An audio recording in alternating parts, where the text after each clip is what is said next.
ஆங்களா எப்படி இருக்கீங்க? பிரியாணி வேணுமா இல்ல பட்டர் பிஸ்கெட் வேணுமா? ஏதாவது இருந்தாலும் வாங்கி தரேன். சாப்பிட்டு போட்டு கம்முன்னு வாலாட்டிட்டு இருக்கணும். சரியா? அப்படின்னு நான் சொல்லல, இவர் சொல்லிட்டு இருக்காரு.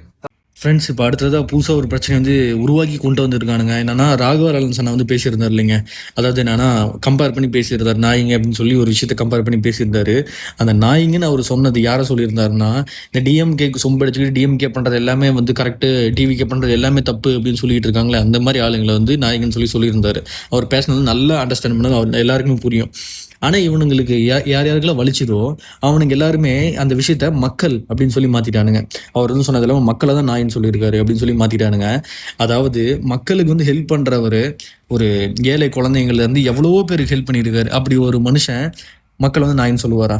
கொஞ்சமாவது மூளை வேணாம். அவர் எவ்வளோ ஹெல்ப் பண்ணியிருக்காரு, தமிழ்நாட்டில் இருக்க மக்களுக்கு எவ்வளோ பண்ணியிருக்காருன்னு சொல்லி கொஞ்சமாவது எடுத்து பார்த்தாவது தெரியும். அவர் வந்து கண்டிப்பாக அப்படி சொல்லியிருக்க மாட்டாருன்னு சொல்லி. இவங்களுக்கு என்ன பிரச்சனையே தெரியலைங்க. யார் வந்து டிவிக்கு சப்போர்ட் பண்ண வராங்களோ அவங்கள வந்து தப்பாக காட்டணும் வந்து உங்களுக்கு வந்து எண்ணம் போல. கடவுளே எனக்கு வந்து நான் டிவிக்கு சப்போர்ட் பண்ணணும்னு சொன்னால் கூட, கடவுள் நீ வந்து தப்பு, நான் டிஎம்கே தான் சொம்படிப்பேன், டிஎம்கே என்ன பண்ணாலும் நாங்கள் வந்து அப்படி தான் இருப்போம், நாங்கள் வந்து கொத்தூஸ், நாங்கள் வந்து ப்ரௌட் கொத்தூஸ் உபீஸ் அப்படின்னு சொல்லிட்டு இருப்பானுங்க போல. கொஞ்சமாக திருந்துங்கண்ணா, கொஞ்சம் மூளை யூஸ் பண்ணுங்களேன். ஏன் இப்படி இருக்கீங்க?